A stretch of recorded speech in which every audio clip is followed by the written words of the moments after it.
Hoy nos toca el séptimo mandamiento. ¿Sabe qué dice el séptimo mandamiento? No cometerás adulterio. Ese es el versículo 14 de Éxodo 20. No cometerás adulterio. Hoy vamos a tratar de exponer a nuestro corazón adúltero delante de la luz de su palabra. Porque cuando pensamos de adulterio, casi automáticamente nosotros vamos al acto de traición matrimonial en que un hombre y una mujer rompen el pacto matrimonial delante de Dios de fidelidad a su cónyuge en una expresión sexual, ¿no? ¿Sí? Y vaya que duele. Es más, es el único motivo por el cual Dios permite el divorcio. Porque el matrimonio es sagrado. Es un pacto delante del Señor. Y ese séptimo mandamiento, sin duda, está puesto allí para condenar el pecado del adulterio.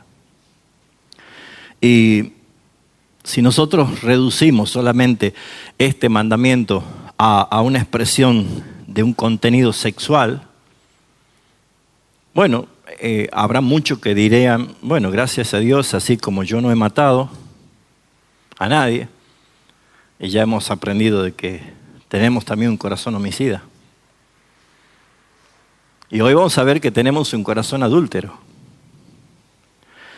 Porque si nosotros únicamente enfocamos en el acto sexual de la infidelidad en el matrimonio, y bueno, terminamos viendo apenas la superficie del problema, y esto es mucho más profundo y es mucho más confrontador de lo que nos imaginamos. A medida que vamos avanzando en el decálogo, seguramente todos vamos a entender por qué Pablo decía: miserable de mí, ¿quién me librará de este cuerpo de muerte? Porque todo lo que quiero hacer no lo hago, y todo el mal que no quiero, eso hago.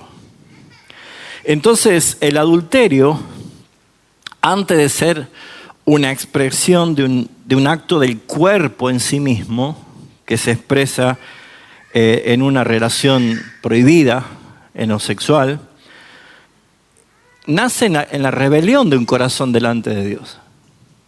Y eso es lo que desnuda nuestra naturaleza. Por eso es que, como dijimos al principio de esta serie, si algunos dicen, no sé por qué vamos a hablar de la ley si la ley ya no es para nosotros, es para los judíos. Jesús no vino a abolir la ley, Él vino a cumplirla y a darle un verdadero significado, un verdadero cumplimiento. Por eso es que el título de la serie se llama Redimidos para obedecer. Porque ¿cuándo fue dada la ley? ¿Cuando estaban en Egipto para que si ellos cumplían recién Dios los liberte? No. Dios les dio libertad, los sacó de esclavitud, aniquiló a los egipcios, sepultándolos en las aguas del mar. Pero cuando ya estaban ellos libres, le dijo el Señor: paren un momentito. No son libres para hacer lo que quieran. Son libres, y ahora les voy a dar las leyes para que ustedes regulen su manera de vivir y cómo se van a relacionar conmigo. Ahora somos libres para obedecer, pues antes éramos esclavos del pecado y no podíamos otra cosa más que pecar. Pero el que ha nacido ha sido libertado por Jesucristo. Si el Hijo os libertare, seréis verdaderamente libres. Entonces la Escritura nos muestra claramente que el adulterio no comienza o termina en una cama, sino en el alma de un hombre o de una mujer que lentamente deja de amar a Dios. Y en sí, no voy a hablar del adulterio en sí mismo, porque el adulterio es la evidencia de la ruptura de un pacto. El pecado es de fornicación. El pecado es la fornicación. Y en su desglosamiento de la misma palabra forneia, fornicación, entran muchos aspectos, y no solamente de la vida sexual explícita, sino en la intención del corazón. Entonces, lo que nosotros debemos entender que este declive, este proceso lento del enfriamiento del alma se manifiesta primero con la expresión de que se enfría el temor hacia Dios. Se enfría el temor a Dios. Después se alimenta deseos secretos del alma. La concupiscencia de un corazón caído es malvada y perversa más que todas las cosas, lo dijo el Señor. Y después que se alimentan todas estas cosas, se tolera el pecado. Ya dice, ¿qué tiene de malo? Y finalmente el corazón termina entregándose a amores de otros. Y no alcanza el tiempo para leer todas las citas que hay, pero les recomiendo que lean Proverbios 6, del 23 o el 24 en adelante. Y van a entender. Y si lo leen en versión parafraseada incluso, va a ser mucho más doloroso. ¿Cuál es el fin del adúltero? Por eso es que el adulterio más peligroso no siempre es el visible. Porque cuando llega a la consumación del descubrimiento de un adulterio, duele a todos. Se destruye la familia, se rompe el pacto matrimonial, duele a todos, duele a la iglesia. Pero es cuando es descubierto. Pero ¿qué hay del adulterio que ve Dios? ¿Qué hay del adulterio que nos lleva a todos nosotros probablemente a no tenerlos en cuenta o pensar que no es adulterio? Porque Dios, en este mandamiento, el séptimo mandamiento, demanda fidelidad absoluta. Por eso es que aunque nosotros seamos infieles, Él permanece fiel. Porque el Señor no solamente quiere el cuerpo moralmente santo, sino quiere un corazón puro y exclusivamente rendido y completamente hacia Él. Nunca nos olvidemos de lo que escribió Pablo en 1 Tesalonicenses 5:23, que dice: y el mismo Dios de paz os santifique por completo todo vuestro ser, espíritu, alma y cuerpo, sea guardado irreprensible para la venida del Señor. Pero este mandamiento sexto viene de un contexto histórico que nos lleva a ver nosotros lo que pasó. Porque cuando Dios le entrega el decálogo al pueblo de Israel en el monte Sinaí, ellos ya habían salido justamente de lo que sucedía allí en la esclavitud. Dijimos que en la esclavitud no había respeto, no había dignidad humana, todo era mal. Por lo tanto, Dios debía reordenar esto. Y cuando Él rescata de Egipto, de la esclavitud, Dios, actuando como un redentor fiel, ahora Él, el poderoso, el misericordioso, pero es el santo, demanda exactamente fidelidad. Porque todo lo que hizo, lo hizo solamente por amor de su nombre. Y la relación entre Dios e Israel era una relación pactual, una relación de pacto. Lo mismo que sucede en un matrimonio. Ese matrimonio es un pacto matrimonial. Y Pablo en Efesios capítulo 5 dice, ¿para qué sirve el matrimonio? ¿Por qué Dios allí en Edén bendijo a Adán y bendijo a Eva? En ese pacto que hoy nosotros consideramos matrimonio. Porque es la figura de Cristo y la iglesia. Entonces, no es coherente decir, yo soy fiel a Jesucristo, pero soy infiel con mi esposa. Como también no es coherente decir, yo soy fiel a mi esposa, pero no soy fiel a Jesucristo. Uno es el adulterio que se ve. Y el otro, el adulterio que se intenta maquillar para que no se vea. Pero como dice la palabra, no hay pecado oculto que no salga a la luz. Por eso, mis hermanos, el adulterio físico no era solamente un pecado social para el pueblo de Israel, sino que era una preservación visible de algo mucho más demandante y grave que iba a ser el Señor, que era la fidelidad espiritual de un corazón agradecido por haber sido rescatado de la esclavitud. Dios demanda esa fidelidad. Por lo tanto, las naciones paganas alrededor no tenían problema con el adulterio. Los sacrificios a sus dioses falsos estaban impregnados. La idolatría, con prostitución, con todo tipo de vejamiento. La perversión sexual era natural.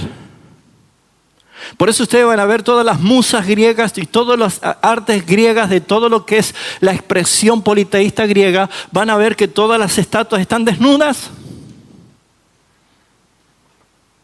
Porque era el culto al placer, el culto a la sensualidad, el culto a la belleza física. Y por eso es que nosotros no nos damos cuenta, mis hermanos, es que Satanás trabaja sutilmente en el aspecto también de la seducción que expresamos. Por eso es que lo que Dios estaba diciéndole a su pueblo, en pocas palabras, es: no vivan como los pueblos que no me conocen. Ustedes me pertenecen. Esa es la fidelidad que demanda el Señor. Porque el adulterio es mucho más que un pecado sexual. Preste atención. Porque el problema del adulterio no es solamente la inmoralidad sexual, sino se trata de la deslealtad. Deslealtad. El adulterio es un pecado que nace de un corazón dividido. Jesús fue muy claro: no se puede servir a dos señores. O es uno o es otro. Concluye la Biblia con Apocalipsis. En una de las cartas le dice que debe ser o frío o caliente. La dualidad de la Biblia viene en todo, desde Génesis hasta Apocalipsis, desde el árbol de la vida y el árbol del conocimiento del bien y del mal. Del altar de Abel al altar de Caín. De los dioses que compiten contra el Dios verdadero. De las guerras de cultos y religión contra la verdad misma. Desde Jesús o Barrabás. El camino ancho, el camino angosto. Nunca hay medios. Nunca hay grises. No hay tibieza para los ojos de Dios. No existe la neutralidad. Por eso es que el apóstol Santiago escribió en su carta en Santiago 4:4 diciendo: oh almas adúlteras. No dijo cuerpos adúlteros. Se refirió a las almas adúlteras. ¿No sabéis que la amistad con el mundo es enemistad contra Dios? Observe cuidadosamente ese texto que está diciendo, porque Santiago no está hablando de inmoralidad sexual directamente. Está hablando del mismo problema de Sansón. Sansón, el más poderoso y el más fuerte de la tierra, coqueteaba con el pecado y con la tentación. Y Dalila era la expresión de esa tentación. Hasta que fue reducido a mortal angustia. Nadie cae en pecado. Esa es la parte final. Pero el pie en deslizadero es sutil. Se va deslizando. Y una cosa lleva a otra peor. Peor. Cada vez peor. Esa mentirita piadosa, mentirita blanca, es mentira desde la M hasta la A, siendo pecado desde la P hasta la O. Porque una cosa trae otra y otra y otra. Y mis pies en resbaladero. Me voy. Por eso, mis hermanos, una persona puede seguir congregándose, cantar alabanzas, incluso predicar, ser un ministro de Dios, hablar doctrinalmente correcto todo y al mismo tiempo estar profundamente lejos de Dios por un corazón adúltero. Uno puede estar mostrando amor y devoción al Señor, Por eso le dije la última vez que prediqué que hay que tener cuidado de las canciones que cantamos. Porque el Señor no recibe frutos de labios, sino un corazón genuino, entendiendo, cantando con entendimiento. Porque mis hermanos, podemos hacer toda una expresión de consagración, pero mi corazón está lejos del Señor. Esto es ni más ni menos de que yo sea descubierto por mi esposa teniendo relaciones con una otra mujer y yo le diga: mi amor, perdón, pero yo mientras estabas con ella teniendo intimidad pensaba en vos. Ella dirá: ah, bueno, entonces me quedo muy tranquila. ¿Sabes que Dios discierne las intenciones y el pensamiento de cada uno de nuestro corazón? ¿Se da cuenta de la exposición de esta ley a donde nos presenta delante de un Dios que es 3 veces santo? Por eso es que nadie va a valorar la gracia hasta que no sepa la gravedad del pecado existente en uno. Por eso, ¿cuáles son esos amantes que Santiago dice que se presenta como amor hacia el mundo? El mundo no es la tierra. Uno puede amar la tierra, la belleza de los paisajes, pero el mundo es un cosmos. Es un sistema liderado por el príncipe de las tinieblas, Satanás, que ha hecho todo lo posible para hacer que el árbol de la vida, de la ciencia, del conocimiento y del bien y del mal, sustituya el árbol de la vida. El árbol de la ciencia, ese árbol que produce cosas buenas y malas, ha hecho de que muchas personas que comieron de ese fruto crean que haciendo cosas buenas ya están arreglados con Dios. ¿Sabe que usted puede hacer lo bueno toda su vida e irse al infierno? Porque nadie es justo ante los ojos de Dios. Uno puede decir: pero esa persona hace lo correcto todos los días. Pablo decía: yo sé que el bien no está en mí. Por eso es que cuando el creyente comienza a amar al sistema mundo caído, sustituyendo la santidad demandante de Dios, cuando desea parecerse más a la cultura de este mundo, el mundo domina este sistema. Por eso Pablo dice: renueven el espíritu de su mente. Renovaos en vuestros pensamientos, porque de la única forma que puedan ver la voluntad de Dios, que es buena, agradable y perfecta, es cuando ustedes se sacrifican personalmente como una ofrenda delante de Dios. Cuando ya no le preocupa ofender a Dios, sino que tiene miedo en quedar mal con las personas que se rodea, así comienza un primer amante. El placer de este mundo, porque la generación esclava presente es esclava del placer, del entretenimiento, de la sensualidad, de la gratificación, mis hermanos. ¿No es suficiente con que tu nombre ya esté escrito en el libro de la vida? ¿No es suficiente de que ya seas acepto en el amado? ¿No es suficiente de que la misma palabra te diga que no existe cosa creada que te pueda separar del amor de Dios? ¿Por qué tienes miedo a lo que dirán los demás? ¿Por qué tienes miedo de ir en contra de la corriente?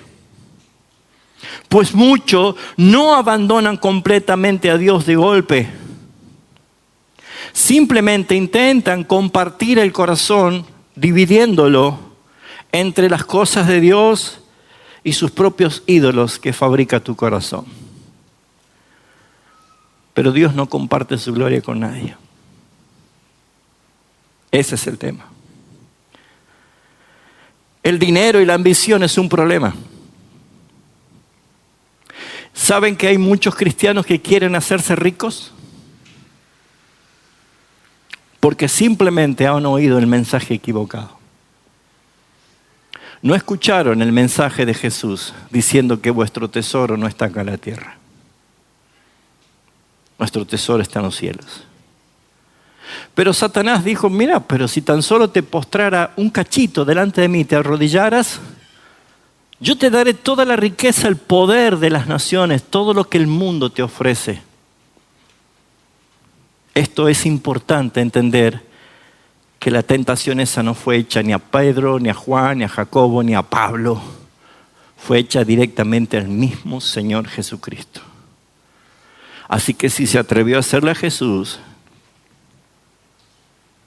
¿cómo no nos va a ofrecer a nosotros todas las riquezas y la gloria y la fama y el poder y el confort en este mundo caído? Jesús dijo, no se puede servir a dos señores, a Dios y a las riquezas. No se puede.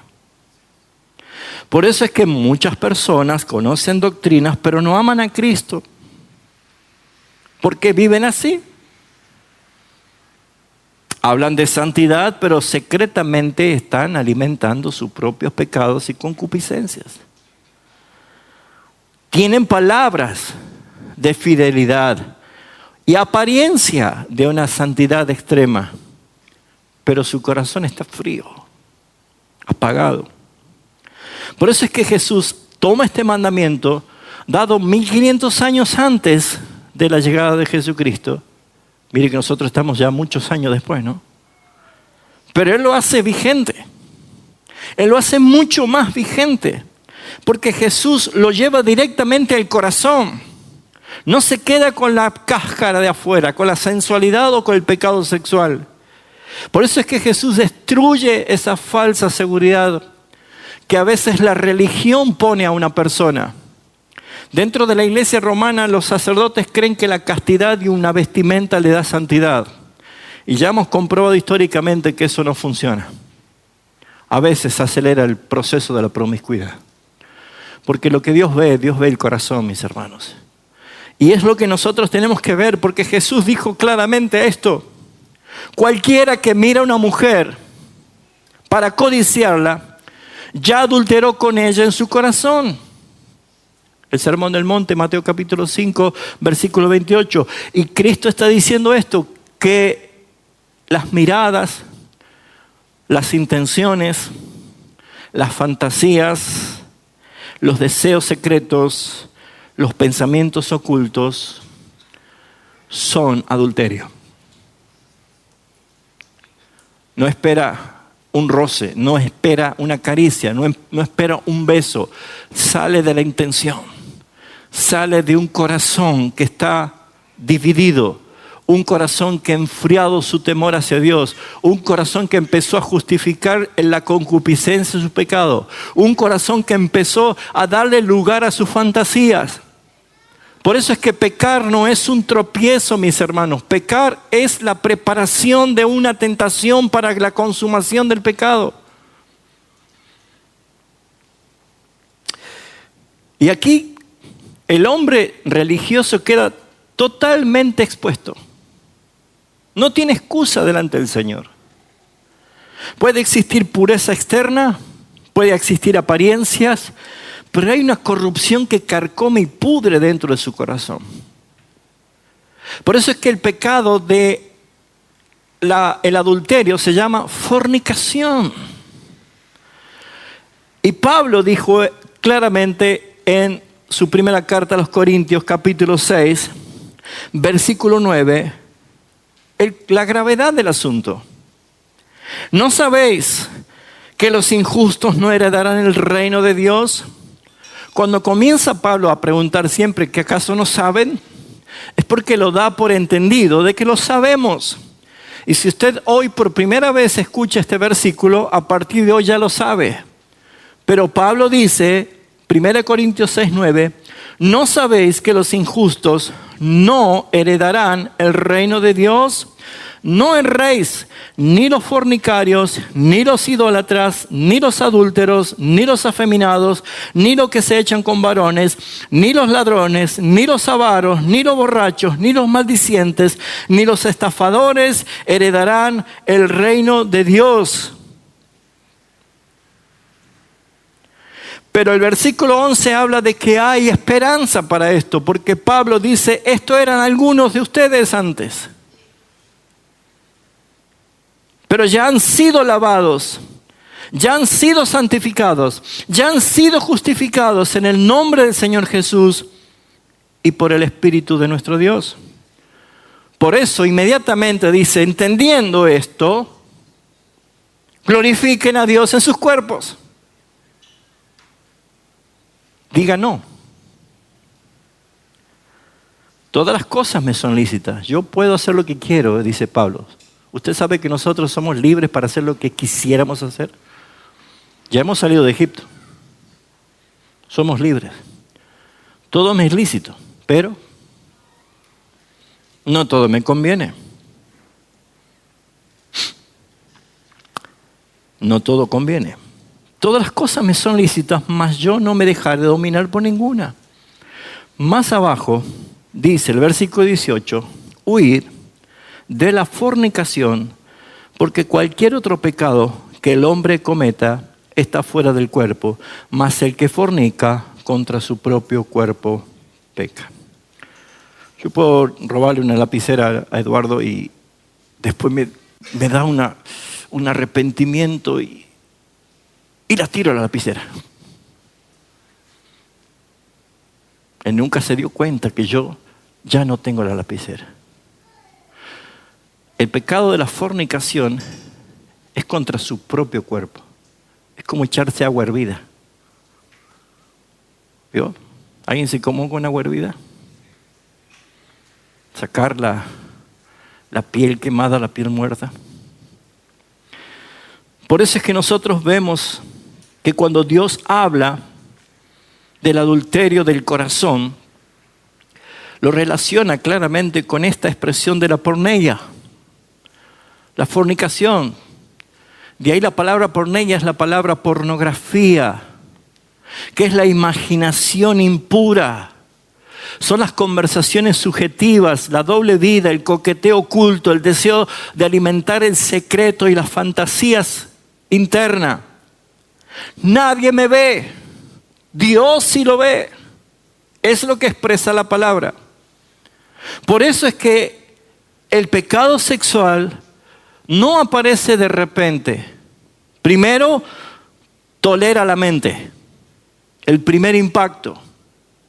La iniciación sexual comienza a veces desde niños, aún en forma forzada, violenta. Mis hermanos, ¿se dio cuenta que estamos en los tiempos donde el pecado se promueve y se expresa con total libertad? Si yo adolescente quería ver una expresión de pornografía, había que tener una sagacidad de superespía, ¿no? Y pellizcar un plastiquito que tapaba una imagen. Hoy sus hijos de 8, 7 años en la escuela ven pornografía con el celular de sus compañeros. Satanás conspira en este mundo para que el pecado no sea malo. Y se está cumpliendo lo que dijo el profeta Isaías, que a lo bueno se le llama malo y a lo malo se le llama bueno. Por eso es que, como Sodoma y Gomorra, no ocultan su pecado, lo publican. Isaías capítulo 3, versículo 9, lo publican. Y claro, naturalmente uno viene a la iglesia y dice, oh Señor, tuya es la gloria, y ahí estamos, ¿no? Y uno va a ver las redes sociales de esos hermanos y dice, qué corazón adúltero. Qué corazón adúltero. La expresión de tu pecado la publicas y no el testimonio de la realidad que Cristo te hizo libre. Por eso, mis hermanos, el pecado sexual es un paralelo del pecado espiritual. El pecado sexual se lo ve porque se lo descubre. Pero el pecado espiritual se encarga Dios de exponerlo. Porque no hay pecado oculto que no sea manifiesto y sacado a la luz. Nos ha dolido tremendamente escuchar en los años anteriores a grandes pastores, teólogos, apologistas, escritores de libros, ser descubierto en relaciones de años. ¿Duele más porque sea un pastor muy conocido? ¿No duele aquel hermano que está sentado al lado tuyo que a lo mejor tiene un corazón dividido?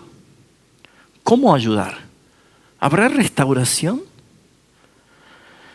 Todos hemos conocido la historia del profeta Oseas.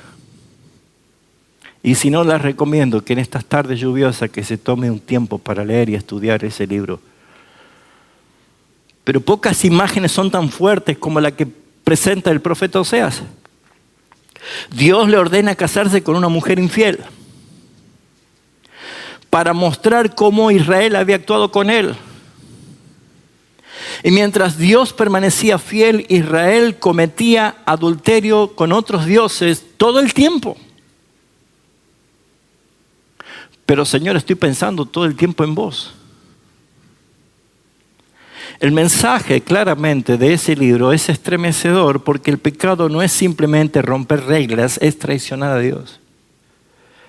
Pero cada vez que el creyente ama más al pecado, ama más al mundo, ama más al sistema que a Cristo, está actuando espiritualmente en un adulterio. ¿Se dio cuenta la vigencia que tiene esa ley? Pero la ley no salva. La ley nos señala a alguien.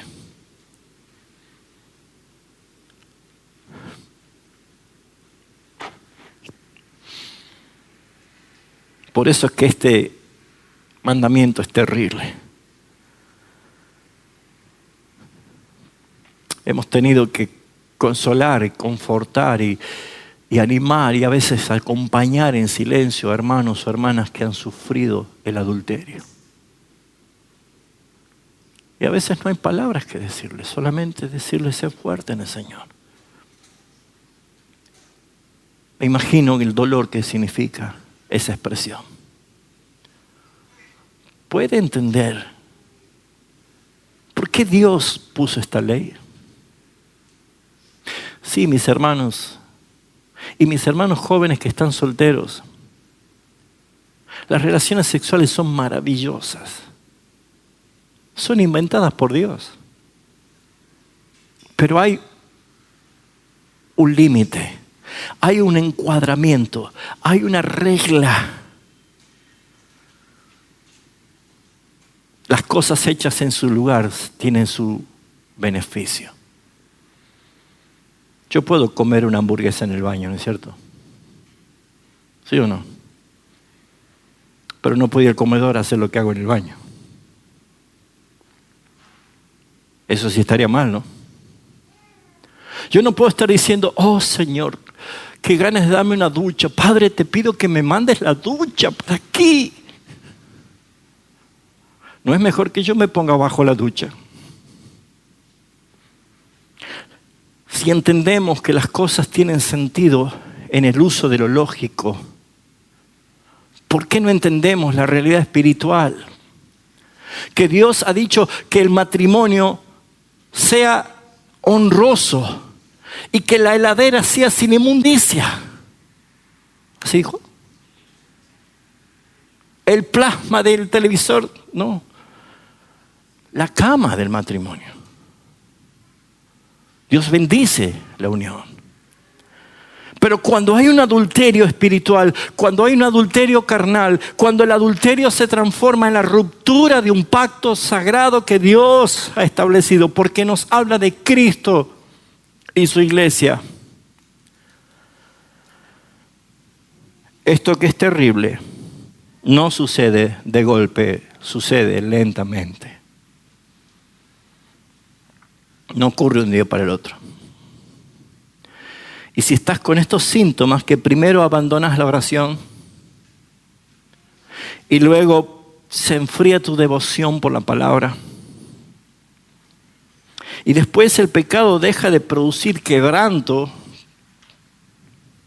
entonces el mundo comienza a parecerte más atractivo y empezás a decirte, ¿qué tiene de malo? Finalmente tu corazón se acostumbra a vivir lejos de Dios y después será el lloro y crujir de dientes. Por eso es que la apostasía rara vez comienza con una rebelión abierta. Acá hay personas que van a apostatar dentro de poco.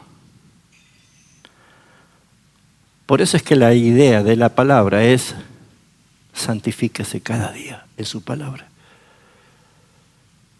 No permita que se apague el fuego de Dios en tu vida. ¿Hay esperanza para el adúltero? Bendita esperanza. Hemos cantado en aquella cruz. Me salvaste. Derramaste allí tu amor.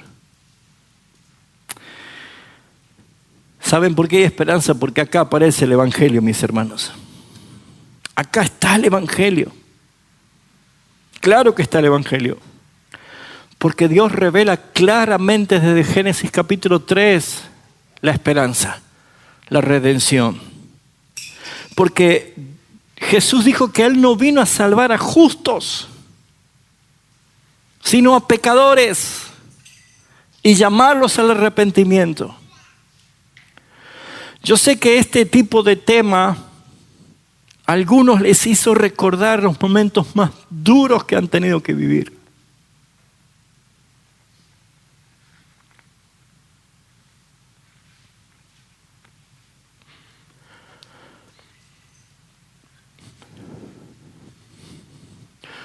Pero no es mi intención que usted se vaya dolido,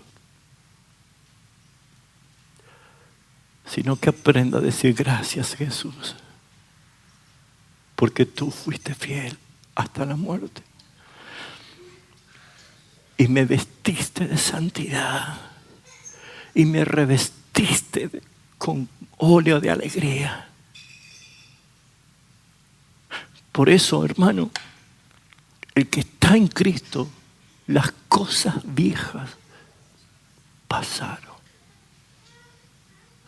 A partir de Cristo, todo es hecho nuevo. Hasta entiendo que la iniciación sexual por presión de los amigos o de las amigas, por no quedar fuera del sistema, te ha hecho que obsequies lo único que Dios te ha dado para regalarle la pureza con quien te cases. Dios, en su poder, puede restaurar en tu alma lo que se dañó por el pecado. Porque si yo no creyese en un Dios de poder y restauración, no estaría aquí. Pues mis hermanos, Él hace nueva todas las cosas. Aleluya, así lo dice Apocalipsis. ¿Qué quiere el Señor? Que observes todo lo que el Evangelio hace cuando trae una buena noticia del reino de los cielos a este mundo caído. Cristo, ante una mujer adúltera, llevada delante de Él para ser apedreada y muerta por su adulterio, Él mostró algo maravilloso.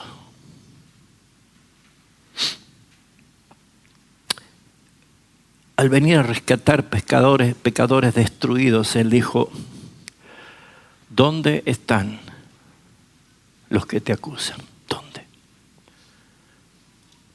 ¿Dónde están los que te condenan? ¿Dónde? ¿No les suena lo que Pablo dice en Romanos 8? ¿Quién acusará a los escogidos de Dios? Si Dios es el que justifica, ¿quién condenará? Si Cristo, es el que murió. Más aún, el que también resucitó y el que está a la diestra de Dios intercediendo por nosotros. ¿Quién? ¿Quién? ¿Satanás? Apocalipsis 8 habla de que el acusador de los hermanos fue lanzado delante de su presencia. ¿Por qué? Porque el que resucitó fue y puso su justicia en las manos del Padre. Y el Padre, satisfecho por la obra de justicia, la imputó en todos nosotros. ¿Quién acusará a los escogidos de Dios si Dios es el que te justifica?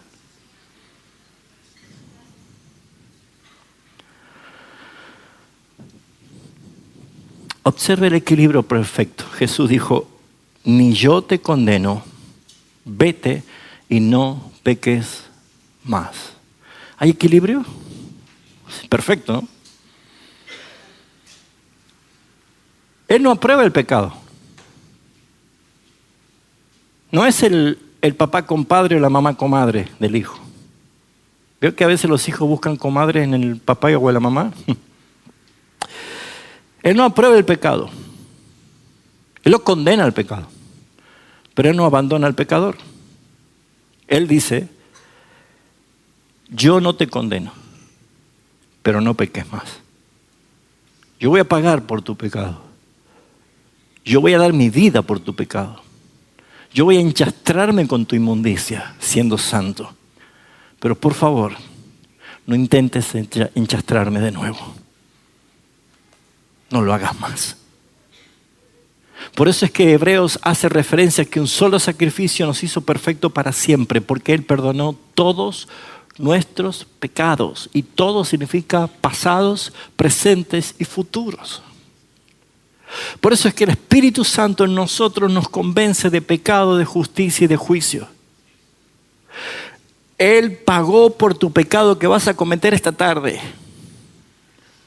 Y cada vez que el Espíritu Santo te trae alerta diciendo no lo hagas, no lo hagas, no lo hagas.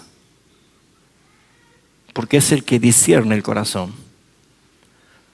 Y pecamos por naturaleza. Ahora el Espíritu Santo dice arrepiéntete, arrepiéntete, confiésalo, confiésalo. Por eso es que la sangre de Jesucristo, su Hijo, Primera de Juan, es experiencia perfecta de redención.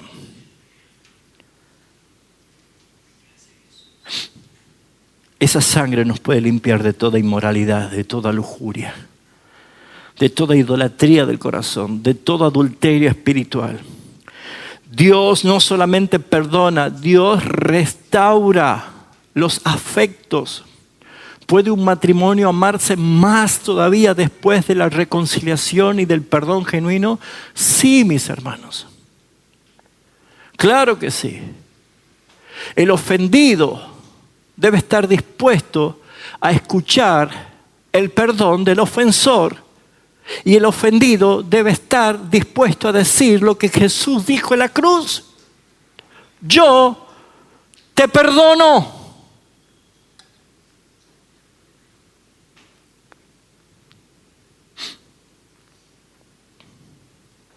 Pero eso no da lugar a la manipulación del ofensor. Porque un corazón no rendido al gobierno y señorío de Cristo en la regeneración, ese adúltero va a cometer adulterio 1, 2, 3, 10, 100, 500, 1000, 10,000 veces. Porque es un adúltero.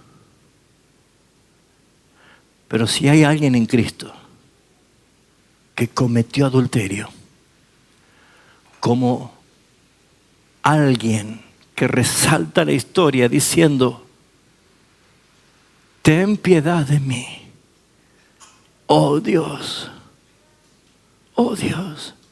conforme a la multitud de tus piedades, lava mis rebeliones, límpiame de mi maldad.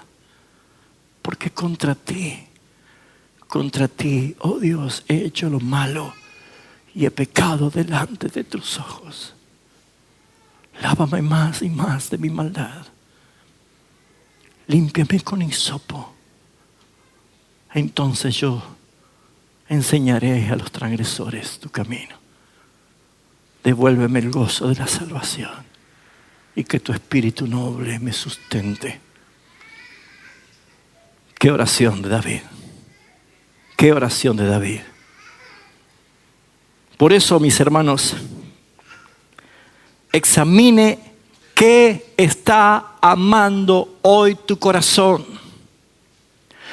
Pues cualquier cosa que está por encima de Cristo, tu equipo de fútbol, tu político de turno, tu vida, tu fama, tu familia, tus hijos, tu trabajo, tu dinero, cualquier cosa que le das tu pasión, tu tiempo, tu entrega, tus años, todo eso se llama adulterio. Así que examina. Yo sé que no estoy cometiendo adulterio físico, pero ¿qué pasa con el adulterio espiritual? ¿Cuál es tu afecto? ¿Cuál es tu primer amor? Jesús dijo muy claro en Mateo 6:21, porque donde esté tu tesoro, allí también estará tu corazón. Número 2, no juegues con pequeños pecaditos. ¿Le gustan los cachorritos de tigre? Qué lindo para dormir con un cachorrito de tigre. Es un tigre. Va a crecer. Te va a comer. ¿Lo entendió? Es un pecadito, es una mentirita blanca, piadosa. No juegues con los pecaditos. No juegues. Muchos destruyen sus vidas por tolerar las pequeñas infidelidades ocultas. Desde la pornografía en tu celular, desde el coqueteo con otra persona que no te corresponde. Ya vamos a llegar al capítulo que dice: no codiciarás a la mujer de tu prójimo. ¿Estará ligado? Número 3, cuide su comunión con Dios. Su comunión con Dios. Hay etapas en el matrimonio. ¿Cuántos están casados hace poquito? Santo Padre de la Gloria, bendícelos. Qué lindo, ¿no? ¿Cuántos ya llevan más de 10? ¡Wow! ¿Y los que estamos ya casi los 30?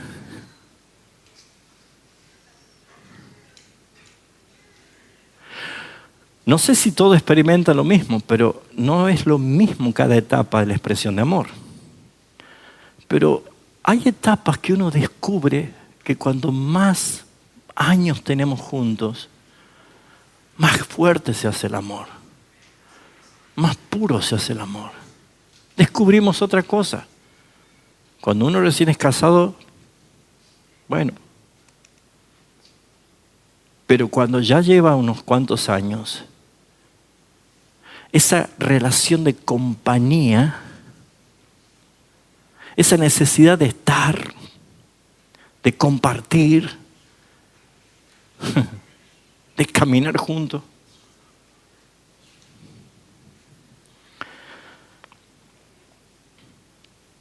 Cuide su comunión con el Señor. Porque si usted tiene unos cuantos meses de recién convertido, es maravilloso. Pero cuando ya pasan unos cuantos años, ¿sabe que Jesús demandó esto a la iglesia de Éfeso? Te tengo que felicitar por tantas cosas que haces bien, pero tengo una cosa contra ti. Que has dejado tu primer amor. Yo quiero que me ames como el primer día. Yo quiero que me ames así. Por eso arrepiéntate, o sea, da la vuelta. Y comienza a hacer las primeras cosas como era al principio.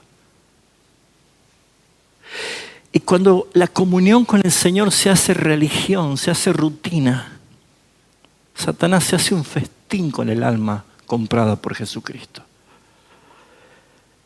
Por eso es que debe, número 4, huir de la doble vida. No sea una cosa en la iglesia y otra cosa en el mundo, o de lunes a sábado y el domingo se viste de santo. No lo sea. Dios no mira solamente lo que publicamos. Dios mira el corazón. Es un principio. Y quinto, corra a Cristo siempre. Porque Él nunca va a dejar de decir, porque su palabra es eterna, todos los días Él va a decir, venid a mí, venid a mí. Y hoy es el día para venir a Cristo. Para que Él te diga, yo no te condeno, pero no peques más, practica la fidelidad. Amén. Bueno, vamos a meditar para concluir. Tal vez tu pecado oculto, el pecado que está allí no resuelto, dominante, no sea escandaloso, que todos los ven, que todos los perciben. Pero ese silencioso pecado que blinda tu comunión con el Señor, ese corazón lentamente deja de deleitarse en Cristo. Se enfría tu relación.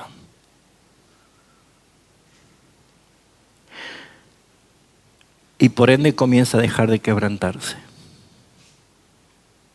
¿Se dan cuenta por qué las falsas iglesias tienen tanta manipulación emocional con música, con luces?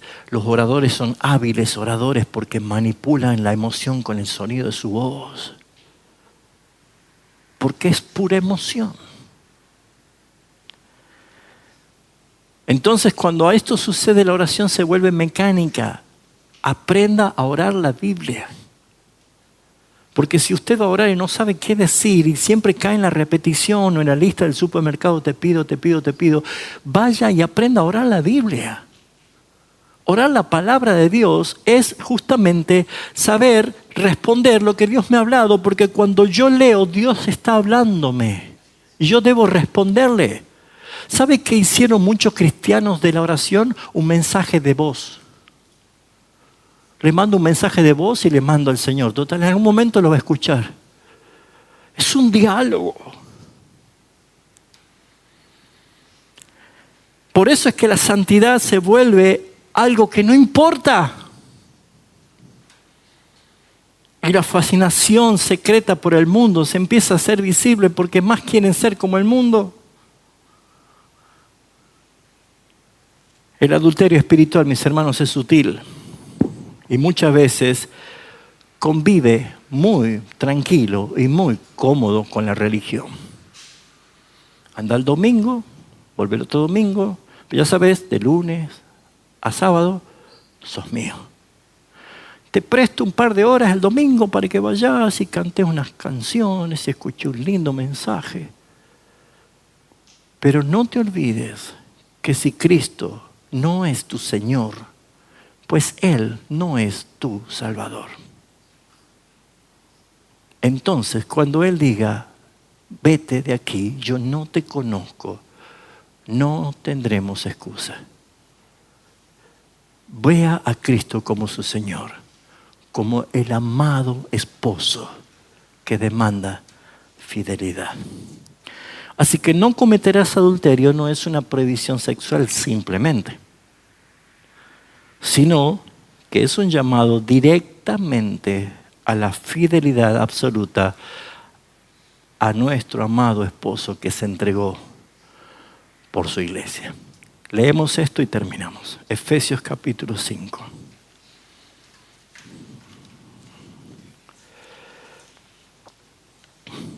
Versículo 21. Someteos los unos a los otros en el temor de Dios.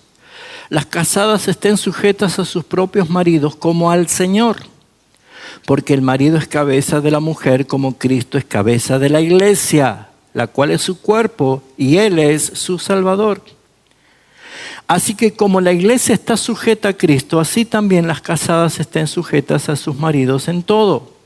Y maridos, amad a vuestras mujeres, así como Cristo amó a la iglesia y se entregó a sí mismo por ella, para santificarla, habiéndola purificado en el lavamiento del agua por la palabra, ¿a fin de qué? De presentársela a sí misma como una iglesia gloriosa, que no tuviese manchas, ni arrugas, ni cosa semejante, sino que fuese santa y sin mancha.